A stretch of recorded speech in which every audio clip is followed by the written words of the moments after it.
શહેરમાં જન્માષ્ટમીની ઉજવણી દર વખતે અનોખી રીતે થતી હોય છે, ત્યારે ભાગળ 4 રસ્તા ખાતે મટકી ફોડ કાર્યક્રમ થવાનો છે।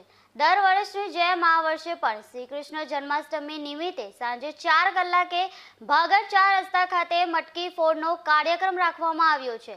મટકી ફોડ કાર્યક્રમનો ડ્રો કરવામાં આવ્યો હતો, જે ડ્રોમાં સુરત શહેરની ભાગળ ખાતેની મુખ્ય મટકી વેડ રોડનું શ્રી યુવક મંડળ દ્વારા ફોડવામાં આવશે, જેઓને 11,000નું રોકડ ઇનામ તથા ટ્રોફી આપવામાં આવશે। આ વર્ષે મહિલાઓ માટે ભાગળ ખાતે વિશેષ 2 મટકી બાંધવામાં આવશે, જેમાં અંબાજી રોડનું જય ભવાની સ્પોર્ટ ક્લબનું મહિલા મંડળ મટકી ફોડશે, તેમજ રુદરપુરા ખારવાવાડનું આરકે સ્પોર્ટ ક્લબનું મહિલા મંડળ મટકી ફોડશે, જેઓને 11,000 રૂપિયાનું રોકડ ઇનામ તથા ટ્રોફી આપવામાં આવશે। તેમજ બાકીના મંડળ જે સુરત શહેરની મુખ્ય મટકીને સલામી મારવામાં આવશે, તેઓના મંડળનું સ્વાગત કરી આશ્વાસન ઇનામ તથા ટ્રોફી આપવામાં આવશે।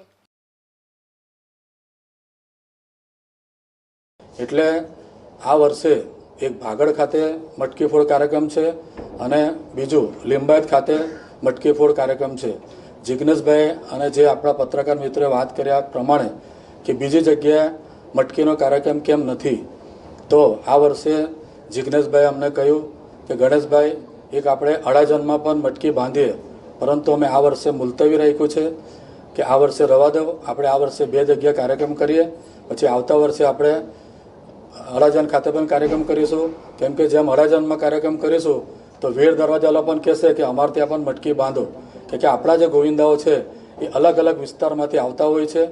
અડાજણ, વેડ, ભાગળ, વરાછા, બોમ્બે માર્કેટ, આ દરેક વિસ્તારમાંથી આવતા, એટલે દરેકની ઈચ્છા હોય કે અમારા ત્યાં પણ આવી મટકીનો કાર્યક્રમ થાય। માટે આ વર્ષે એક ભાગળ ખાતે મુખ્ય મટકી ફોડ કાર્યક્રમ છે અને લિંબાયત ખાતે મટકી ફોડ કાર્યક્રમ છે।